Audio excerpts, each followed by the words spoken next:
ప్రార్థన చేసుకుని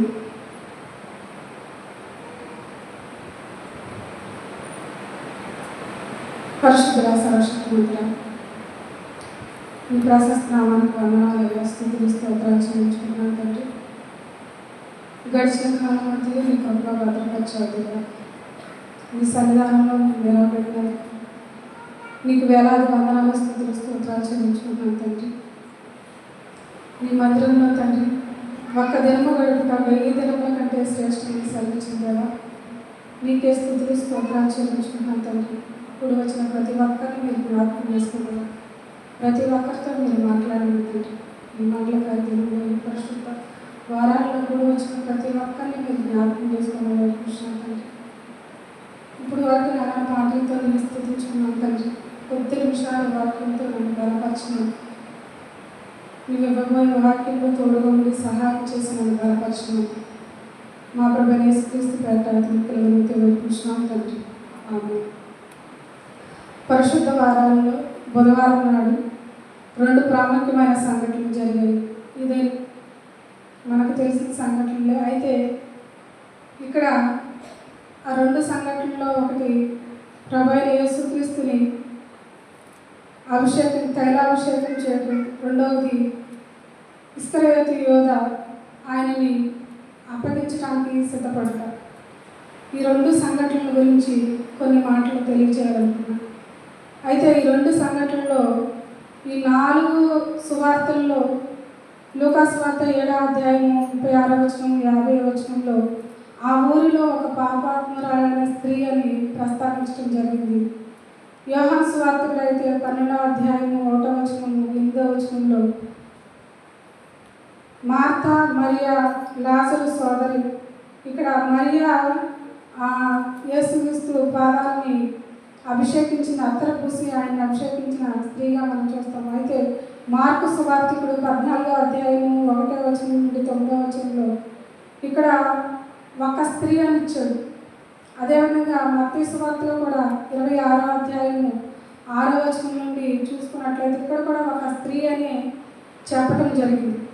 ఏదేమైనప్పుడు కూడా మార్కు సువార్తలో మనం చూసుకున్నట్లయితే ఇక్కడ ప్రధాన యాజకులు, శాస్త్రులు, పెద్దలు వీరు యేసుక్రీస్తును మాయోపాయం చేత ఏ విధంగా ఆయన్ని పట్టుకొని చంపాలని అనేక రకాలుగా ప్రయత్నించిన వారుగా మనం చూస్తాం. అయితే ఆ పస్కా పండుగ నాడు ఆయన్ని పట్టుకుంటే ప్రజల్లో అల్లరి జరుగుతుందని ఆలోచించిన వారుగా మనం చూస్తూ ఉంటాం. అయితే ఇక్కడ జరిగిన 2 సంఘటనలు మనం చూసుకున్నట్లయితే ఇక్కడ ఒక స్త్రీ బేతనీయులో ఆయన సీమోను కుష్ఠరోగైన సీమోను ఇంటికి వచ్చినప్పుడు యేసుక్రీస్తు గారు ఆయనకు కలిగిన స్వస్థతను బట్టి, ఆయన కలిగిన మేలుని బట్టి ఆయన యేసుక్రీస్తు వారిని తన ఇంటికి పిలుచుకుని ఉన్నప్పుడు ఆయన వస్తున్నాడని ముందుగానే తెలుసుకుని ఆయన్ని కలుసుకోవడానికి సిద్ధపడి ఆయన ఎదుర్కోవడానికి వచ్చిన స్త్రీగా మనం చూస్తూ ఉంటాం. ఆయన దేవుని యందు ఆశ కలిగింది.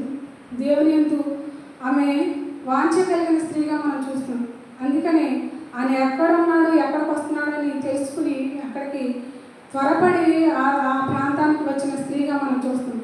అంతేకాకుండా ఆమె చేసిన గొప్ప కార్యములు ఏంటంటే ఆమె వస్తూ ఉట్టి చేతులతో రాకుండా ఆమెతో పాటు అత్తర బుడ్డిని అత్యంత విలువైనది, అత్యంత అమూల్యమైనది, అత్యంత విలువైన అత్తర్ని తీసుకుని ఆమె వెంట వచ్చి వెనక తట్టుగా తను చేసిన తప్పిదమేమో పొరపాటేమో కానీ అక్కడ మనం లోకసవార్తకుడైతే పాపాత్ములు అని అంటాడు. తను చేసిన పాపాన్ని బట్టు వ్యసనపడుతూ వెనక తట్టుగా వచ్చి ఆయన్ని తల మీద అత్తరు పూసి అభిషేకించిన స్త్రీగా మనం చూస్తాం. ఇక్కడైతే మార్కు సువార్తికుడు 3వ వచనంలో ఆయన బేతనీలో కుష్ఠరోగైన సీమోను ఇంట భోజనములకు కూర్చుని ఉన్నప్పుడు ఒక స్త్రీ మిక్కిలి విలువగల జటామాంసి అత్తర బుడ్డి తీసుకుని వచ్చి ఆ అత్తర బుడ్డి పగలగొట్టి ఆ అత్తర ఆయన తల మీద పోసింది. ఇక్కడ ఈమె 3 సంఘటనలు మనం ఈ యొక్క అంశంలో మనం చూస్తే మొదటిగా ఈమె నా ఎడల మంచి కార్యం చేసింది, ఈమె తన శక్తి కొలదిగా చేసింది, ఈమె ముందుగా నా భూస్థాపనని సిద్ధపరిచిన స్త్రీగా మనం 3 మాటలైతే మనం ఈ దినాన చూసుకుంటున్నాం, తెలియచేయాలనుకుంటున్నాను. అదొకటి. మొదటిగా, ఈమె నా ఎడల మంచి కార్యము చేసెను. ఈ లోకంలో మంచిది చెడేది గ్రహించగలిగే జ్ఞానం మనకి ఉంది. ఏది మంచి, ఏది చెడు, మంచిది చెడేది మనకి తెలుసు. ఎదుటి వ్యక్తికి, మీ పొరుగు వారికి మేలుకరమైనది మనం చేసినట్లయితే అది మంచి. ఎదుటి వ్యక్తికి మనం కీడు చేసినట్లయితే అది చెడు. మనం స్కూల్లో పిల్లలు ఏదైనా మనం ఒక మంచి పని చేసినప్పుడు వెరీ గుడ్ రా, బాగా చేసారా అని మనం మెచ్చుకుంటాం. అంటే వాడు మంచి పని చేసినప్పుడు మనం మెచ్చుకుంటాం. వాడు చెడ్డ కార్యం చేసి ఎదుటి వ్యక్తిని కొట్టడమో లేకపోతే గెలటమో లేకపోతే ఏదైనా చేసినప్పుడు మనం ఏం చేస్తామంటే వాడిని బెత్తంతో శిక్షించే వారిగా ఉంటాం. అది అయితే ఇక్కడ మంచి కార్యము, ఈమె దేవుని ఎడల మంచి కార్యము చేసిందని అన్నాడు. ఈమె చేసిన మంచి కార్యము మనమైతే ఆకలి కొన్న వారికి ఆహారం పెట్టడం, వస్త్రహీనుడిగా కనిపించినప్పుడు అతనికి వస్త్రం ఇవ్వడంలో కానీ, మనము ఎదుటి వ్యక్తికి మేలుకరమైనది ఏదైనా చేస్తే అదంతా కూడా మంచి అనే చెప్పాలి. అంతేకాకుండా అలా కాకుండా మన ఎడల మన మాటల వల్ల కానీ, క్రియల వల్ల కానీ, మన ప్రవర్తన వల్ల కానీ ఎదుటి వ్యక్తి మనసు నొచ్చుకున్నట్లయితే అది చెడ్డ కార్యం అని చెప్పచ్చు. ఇక్కడ ఈ స్త్రీ అత్యంత విలువైన అత్తర్ని ఆమె తీసుకొచ్చింది. ఎన్ని దినాలు ఆమె దేవుని కొరకు ఇవ్వాలనే వాంఛ కలిగి, కోరిక కలిగి, సిద్ధపాటు కలిగిన స్త్రీగా మనం చూస్తాం.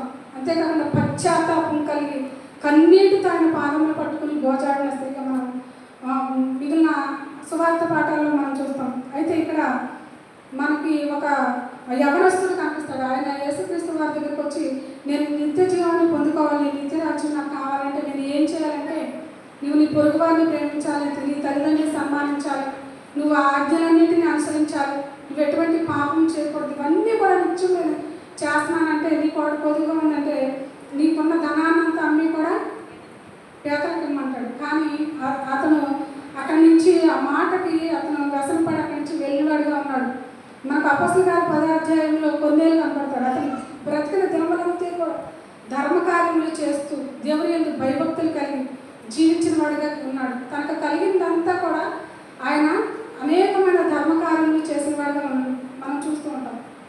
స్త్రీల్లో కూడా తబిత తను మరణించినప్పుడు అక్కడ ఉన్న స్త్రీలంతా పేదలు అనగానే ఒక మాట చెప్తారు, ఆమె బ్రతుకున్నంత కాలము కూడా అనేకమైన ధర్మకార్యములు చేసిందిగా మనం చూస్తాం. ఇవన్నీ సత్క్రియలు.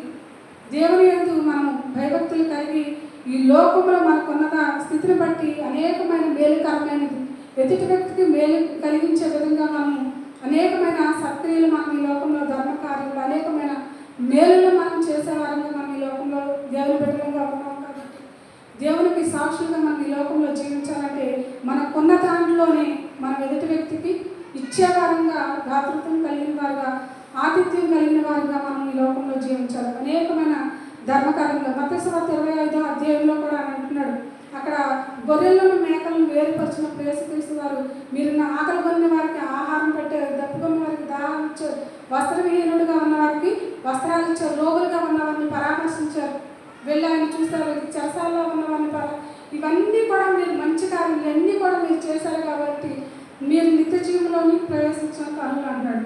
మనం ఇవన్నీ కూడా మంచి కార్యాలే. కానీ ఈమె చేసిన, ఈ స్త్రీ చేసిన మంచి కార్యం ఏంటంటే దేవుడి ఎడల ఈమె మంచి కార్యం చేసింది. అదేంటంటే ఆయన యొక్క భూస్థాపనకి ఆయన శరీరాన్ని సిద్ధపరిచింది. మొట్టమొదటిగా ఆయన సిద్ధపరిచిన స్త్రీగా మనం ఇక్కడ చూస్తున్నాం. ఆయన విషయంలో జరగబోయే కార్యక్రమానికి ముందుగా ఆయన శరీరాన్ని, రాబోయే శ్రమలో, ఆయన యొక్క భూస్థాపనకి ఆ సిలువ శ్రమలో ఆయన సమాధిలో పెట్టడానికి ముందుగా ఇవి సిద్ధపరిచిన స్త్రీగా మనం చూస్తూ ఉంటాం. అంతేకాకుండా ఇంకోటి ఏంటంటే ఆమె శక్తి కొలదిగా చేసి నా భూస్థాపన నిమిత్తం నా శరీరంలో ముందుగా అభిషేకించినాను అన్నాడు. ఆమె శక్తి కొలదిగా చేసిందని అన్నాడు. ఆమె ఆ అత్తర్ని కొనటానికి తన శక్తికి మించి ఖర్చు చేసి హెచ్చించిన స్త్రీగా మనం చూస్తాం.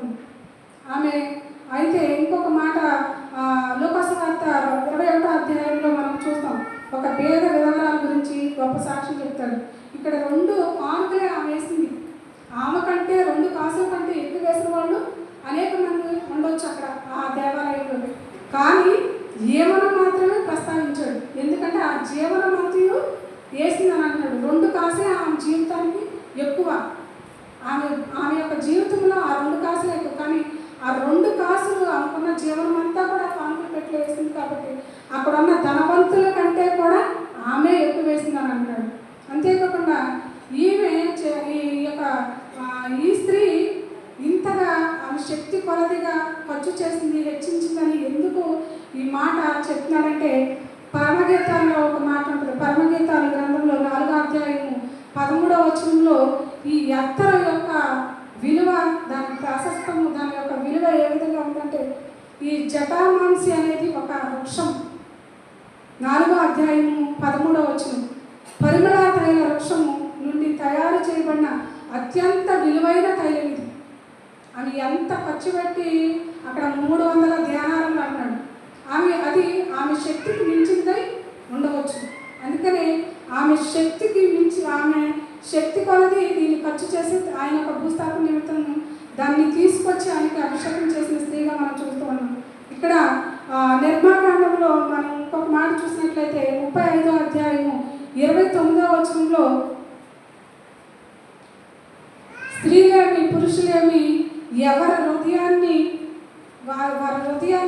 ప్రేరేపించిన స్థితిని బట్టి వారు మనస్పూర్వకంగా దేవునికి అర్పణలు అర్పించాలట. ఎందుకు అర్పించాలంటే, ఆ ప్రత్యక్షపు గుడారాన్ని కట్టాలనే ఆలోచనతో ఎప్పుడైతే మోషే ఆజ్ఞాపించాడో వెంటనే అక్కడ ఉన్న ప్రజలందరూ కూడా, పురుషులేమి స్త్రీలేమి, వారి మనసులో ఎంతైతే తలంపు ఉందో, నేను ఇంత ఇవ్వాలి దేవునికి, ఇంత నేను సమర్పించాలి, ఇంత నేను తీసుకెళ్ళాలి దాన్ని కట్టడానికి అని వారి హృదయంలో ఎంతైతే తలంపు వచ్చిందో దానంతా కూడా మనస్పూర్వకంగా వారు తీసుకొచ్చి దేవునికి సమర్పించిన వారిగా ఉన్నారు.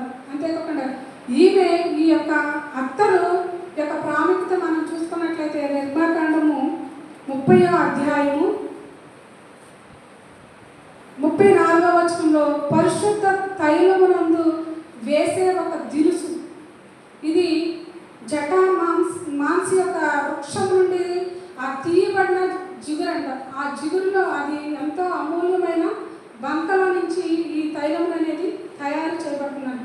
అయితే ఈ యొక్క పరిశుద్ధమైన తైలంని తయారు చేయడంలో ఏ దినుసులు దానిలో ఉపయోగించి ఆనాటి కాలంలో అహరోను వారి కుమారులకి ఆ పరిశుద్ధ స్థలంలోని ఉన్న ప్రతి ఉపకరణముల మీద దాన్ని ప్రోక్షించిన వారిగా మనం చూస్తూ ఉంటాం. అయితే అక్కడ ఒక మాట అంటాడు 30వ అధ్యాయంలో ఒక మాట అంటాడు, ఈ తైలమును నరుడు కానీ లేదా ఇంకా ఏ వస్తువు ఏ యొక్క దేనికి కానీ దాన్ని ఉపకరించుకోవాలని అంటున్నాడు. అతి పరిశుద్ధమైన తైలము కాబట్టి దానిని యాజక వంశం వారు అహరోను కుమారులు ఆ పరిశుద్ధమైన స్థలంలో ఉన్న ఉపకరణములు మాత్రమే దీన్ని ఉపయోగించాలని అన్నాడు. ఏ నరులు కూడా దానిని ఉపయోగించకూడదు, వ్యర్థంగా దేని ఎక్కడ కూడా దాన్ని వాడకూడదు అని అంటున్నాడు. అటువంటి అమూల్యమైన తైలముని సేకరించి ఆయనకి అభిషేకించిన స్త్రీగా మనము చూస్తున్నాం. అంతేకాకుండా ఇంకొక మాట అన్నాడు, ఈమె ముందుగా ఈ కార్యము చేసింది అన్నాడు. ఈమె ముందుగా ఈయన్ని మత్తయి సువార్త 26వ అధ్యాయం 11వ వచనంలో, మత్తయి సువార్త 26వ అధ్యాయము 11వ వచనంలో,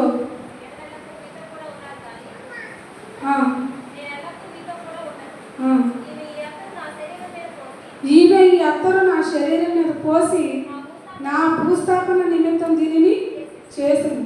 సర్వలోకమందు ఈ సువార్త ఎక్కడ ప్రకటించబడునో అక్కడ ఈమె చేసినది ఈమె జ్ఞాపకార్థంగా ప్రశంసించబడినని మీతో నిశ్చయంగా చెప్పుచున్నానని వారితో అని. ఇక్కడ ఈమె ముందుగా ఆయన శరీరమును సిద్ధపరిచిన స్త్రీగా మనం చూస్తున్నాం. చనిపోయిన వారి దగ్గరికి వెళ్తే వారు ఏం చేస్తారంటే సుగంధ ద్రవ్యాలతో ఆ యొక్క దేహాన్ని సిద్ధపరిచే వారిని మనం చూస్తాం. తబిత దగ్గరికి అక్కడ పేతురు వెళ్ళక ముందే అక్కడ ఉన్న విధవరాలందరూ, పరిశుద్ధులైన స్త్రీలందరూ కూడా ఆ దేహాన్ని అంతా కూడా శుభ్రపరిచి ప్రశస్తమైన తెల్లటి వస్త్రంతో చుట్టి మేడ మీద పెట్టిన వారిగా మనం చూస్తూ ఉంటాం. ఇక్కడ ఆ శరీరము నశించిపోకుండా పాడకుండా ఉండడానికి, దానిని భద్రపరచడానికి ఆ యొక్క తైలాన్ని ఆ యొక్క సుగంధ ద్రవ్యాన్ని ఉపయోగించిన వారుగా ఉంటారు. ఇక్కడ కూడా ఈ యొక్క మాట చెప్పడంలో ఈయన యొక్క భూస్థాపన నిమిత్తం దీనిని ఈ స్త్రీ ముందుగా చేసిన స్త్రీగా ఆయన ముందుగా నా యొక్క శరీరాన్ని సిద్ధపరిచిన స్త్రీ అని ఆమెను ప్రశంసించడం జరుగుతుంది. ఈ సువార్త ఎక్కడైతే ప్రకటించబడుతుందో, సర్వలోకంలో ఈ సువార్త ఎక్కడైతే ప్రకటించబడుతుందో ఆమె చేసిన దానిని, ఆమె చేసిన పనిని, ఆమె చేసిన సక్రియని, ఆమె చేసిన గొప్ప కార్యాన్ని గురించి జ్ఞాపకం చేసుకుని ఆమెను ప్రశంసించిన వారుగా ఉంటారని ఈ వాక్యం ద్వారా తెలియజేయడం జరుగుతుంది. అంతేకాకుండా రెండో మాటగా ఇస్కరియోతు యోధ, రెండవ కార్యంగా ఈయన చూసుకున్నట్లయితే ఈయన యోధా దేశంలో ఇస్కరియోతు కెరియోతు వాడని, అంతేకాకుండా ఈయన తండ్రి సిమోన్ అని ఇతని గురించి చెప్తే ఈయన యేసుక్రీస్తు వారి 12 మంది శిష్యుల్లో ఒకడు. ఎంత గొప్ప ఆధిక్యత, ధన్యత! ఆయన యొక్క శిష్యుడు అవటం ఎంత గొప్ప భాగ్యం!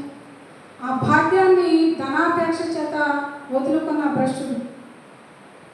అంతేకాకుండా ఈయన నిత్యము కూడా యేసుక్రీస్తు వారి పరిచర్య కాలంలో, ఆ 3.5 పరిచర్య కాలంలో ఆయన ఎక్కడికి పరిచర్యకి వెళ్ళినా ఈ యొక్క శిష్యులు ఈయనతో పాటు వెళుతున్నప్పుడు ఈయన వెంట డబ్బులు సంచి తీసుకుని వెళ్ళేవాడంట. వెళ్ళినప్పుడు ఎవరైనా కృతజ్ఞత కలిగి కానుకిచ్చినప్పుడు ఆ యొక్క కానుకని ఆయన సంచిలో వేసుకునేవాడుగా ఉన్నాడు. అయితే ఇక్కడ మనం యోహాను సువార్త 12వ అధ్యాయము, యోహాను సువార్త 12వ అధ్యాయము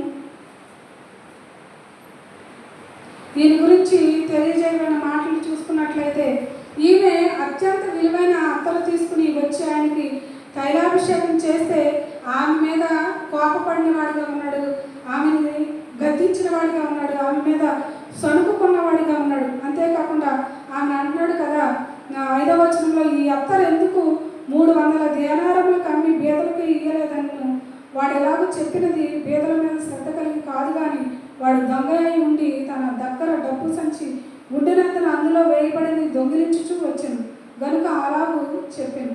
ఇతను ఒక దొంగ ఉండి వచ్చే ప్రతి రూపాయిని కూడా దొంగిలించి తను ఖర్చు చేసుకుంటున్న వాడిగా ఉన్నాడు. అంతేకాకుండా మత్తయి సువార్త 26వ అధ్యాయము 15వ వచనంలో బేరాలు పెడుతున్నాడు, దేవుడిని అమ్మివేస్తున్నాడు, బేరం ఆడుతున్నాడు. అక్కడ ప్రధాన యాజకులతో వారితో ఒక మాట అన్నాడు, నేను ఆయన్ని మీకు అప్పగిస్తే నాకు ఎంత ఇస్తారు? నేను ఆయన మీకు అప్పగిస్తాను, మీరు నాకు ఎంత ఇస్తారు? ఆయన ఎంత ఇచ్చి మీరు తీసుకుంటారు, ఎంతకు నేను అప్పగించాలని అన్నాడు. ఆయనకి 30 వెండి నాణేలు ఆయన యొక్క విలువ కట్టి ఇచ్చినప్పుడు దాని అది యొక్క బేరం ఆడి అక్కడి నుంచి వచ్చిన వాడిగా ఉన్నాడు. అంతేకాకుండా ఈయన ఆ యొక్క పస్కా పండుగలో కూర్చున్నప్పుడు, ఆ పంక్తిలో కూర్చున్నప్పుడు, రొట్టె తెచ్చేటప్పుడు యేసుక్రీస్తు వారు ఒక మాట అన్నారు, మీలో కూర్చున్నవాడు నన్ను అప్పగించున్నాడు ఉన్నాడు అని అన్నట్టే అక్కడున్న ప్రతి ఒక్కరు కూడా నేనా ప్రభు అంటే నేను కాదుగా అని అంటున్నాడు. సమస్తము కాదు, సాతాను అపవాది ఆయనలో ప్రవేశించి అక్కడి నుంచి వెళ్ళి వెంటనే నువ్వు చేయవలసింది త్వరగా చేయమనంటున్నాడు యేసుక్రీస్తు వారు. నువ్వు ఏదైతే చేయాలనుకుంటున్నావో, ఏది నీ మనసులో ఆలోచన కలిగి నువ్వు దురాలోచన కలిగి గొంతులో కూర్చున్నావో, నువ్వేమి తలంపుతో ఉన్నావో, నువ్వు ఏం చేయాలనుకుంటున్నావో దాన్ని త్వరగా జరిపించమని అన్నాడు. వెంటనే అక్కడ సాతాను చేత అతను హృదయంలో ప్రవేశించి అక్కడి నుంచి వెళ్ళినవాడుగా ఉన్నాడు. అయితే ఈ యొక్క 2 జీవితాలు మనం చూసుకున్నట్లయితే మన జీవితంలో ఏది ప్రాముఖ్యమైనది, ఏది విలువైనది, ఏది అమూల్యమైనది, ఏది మాన్యమైనది మనం ఒక్కసారి మనం చూసుకున్నట్లయితే మనకు ఏది మంచి, ఏది చెడు, ఏది సరైనది, ఏది సరికానిది సమస్తం కూడా మనకి తెలుసు. అయితే ఇక్కడ 1 తిమోతి రాసిన పత్రిక 6వ అధ్యాయం 10వ వచనంలో ఒక మాట అన్నాడు కదా, ధనాపేక్ష సమస్తమైన కీడుకు మూలము. కొందరు దాన్ని ఆశించి విశ్వాసం నుండి తొలగిపోయి నానా బాధలతో తమ్మును తామే పొడుచుకునేది. ధనం లేకపోతే మనం ఏ పని కూడా చేయలేము, కానీ ధనమే జీవితం కాదు, ధనమే సర్వస్వం కాదు. ఇక్కడ ధనాపేక్ష సమస్తమైన కీడులకి మూలం అంటున్నాడు. ఇక ధనమే జీవితం, ధనమే సర్వస్వం. ఇతను యేసుక్రీస్తు వారి శిష్యుడై ఉండి కూడా అంతటి ఆధిక్యత, అంతటి విలువ కలిగి ఉండి ఆయన యొక్క మనసు జరిగి అనేకమైన అడుగుజాడలలో నడవలేకపోయాడు. లోకములో లోకాశంలో ధనాపేక్ష కలిగిన వాడిగా భ్రష్టుడై ఆ శిష్యత్వం నుండి తొలగిపోయి ఉరి తీయబడి చంపబడ్డాడు. ఆయనే మరణించిన వాడిగా మనం చూస్తున్నాం. ధనాపేక్ష సమస్తమైన కీడులకు మూలము. కొందరు దాన్ని ఆశించి విశ్వాసం నుండి తొలగిపోయిన వారిని మనం చూస్తూ ఉంటాం. అంతేకాకుండా 1 తిమోతి రాసిన పత్రిక 6వ అధ్యాయం 17వ వచనంలో ఇహలోకమందు ధనవంతులైన వారు గర్విష్ఠులు కాక అస్థిరమైన ధనమయందు నమ్మిక ఉంచక సుఖంగా దానిని అనుభవించుటకు సమస్తంగా ధనాన్ని ధారాళంగా దయచేసిన దేవుని యందు నమ్మిక ఉంచమన్నాడు. మనకి సకల సుఖాలు సకల సంపదలు అనుగ్రహించిన దేవుని యందు మనం కృతజ్ఞత కలిగి, ఆయన యందు విధేయత కలిగి, ఆయన యందు నమ్మిక కలిగి, విశ్వాసంలో తొలగిపోకుండా